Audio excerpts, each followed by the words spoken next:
దానికి ఒక ఇంపార్టెన్స్ బట్టి ఉంటుంది. మన తెలంగాణ అంటేనే మన సాహిత్యానికి ఒక విలువ. మీ తెలంగాణలో మొన్న ఒకసారి మన తెలుగు మహాసభలు జరిగినప్పుడు మన గౌరవ ముఖ్యమంత్రి గారు కూడా చెప్పారు, ఈ మట్టిలో తిరుగుబాటుతనం అనేది ఉంది. ఈ మట్టిలో తిరుగుబాటుతనం అనేది ఉంది కాబట్టి ఉద్యమాన్ని మనం 5 దశాబ్దాల పాటు కొనసాగించి ఈరోజు ప్రత్యేక తెలంగాణ తెచ్చుకున్నాం.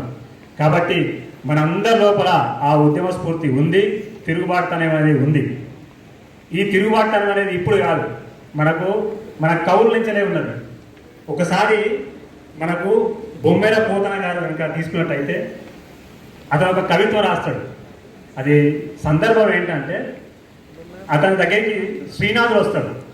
శ్రీనాథుడు వచ్చి, పోతన మరి ఇంత పెద్ద భాగవతం రాసినావు కదా, నువ్వు ఈ భాగవతాన్ని కనుక మరి రాజు కనుక ఇస్తే మీకు మంచి బహుమతి వస్తుంది, దాంతో మీరు చాలా మంచిగా బతకొచ్చు కదా అని చెప్పేసి ఆ శ్రీనాథుడు అప్పుడు పోతన గారు చెప్తే అతను ఒక పద్యం రాస్తాడు.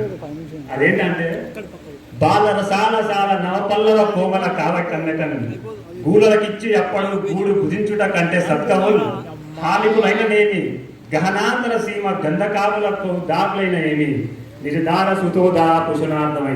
అంటే ఈ కవిత్వం ఎందుకు చెప్తారంటే, ఒకవేళ కవి కనుక రాయాలి అనుకుంటే కనుక వ్యవసాయం చేసుకొని వచ్చిన పంటతోనైనా తన కుటుంబం గడుపుకుంటాడు, లేదంటే సాధ్యం కాకపోతే అడవులోకి వెళ్ళి ఏదైనా గడ్డలు తోముకొనైనా కానీ తింటాడు. కానీ నిజమైన కవి తను రాసిన కవిత్వాన్ని ఎప్పుడు కూడా ఒక రాజుకు అమ్ముకోడు అని చెప్పి ఆనాడే తిరగబడ్డాడు మన పోతన కవి. కాబట్టి మనం రాసేటువంటి ఇప్పుడున్న పరిస్థితుల్లో బీజేపీకి కావాల్సింది మనము ప్రభుత్వాన్ని ప్రశ్నించేటువంటి తత్వం మన కంటెంట్ లోపల చాలా ఉండాలనే ఉద్దేశంతో నేను ఈ చిన్నపాటి పద్యం మీకు చెప్పడం జరిగింది. దాంతో పాటుగా మనం ఎందుకు ప్రతి ఒక్క దాన్ని కంటెంట్ అనేది చెప్తున్నాం. ఒక ట్వీట్ కనుక మన ప్రెసిడెంట్ గారు వేసినట్టయితే ప్రతి ఒక్కరు దాన్ని కోట్ చేసి మీ యొక్క అనుభవాలు రాయాలనేది నా యొక్క విజ్ఞప్తి. ఎందుకంటే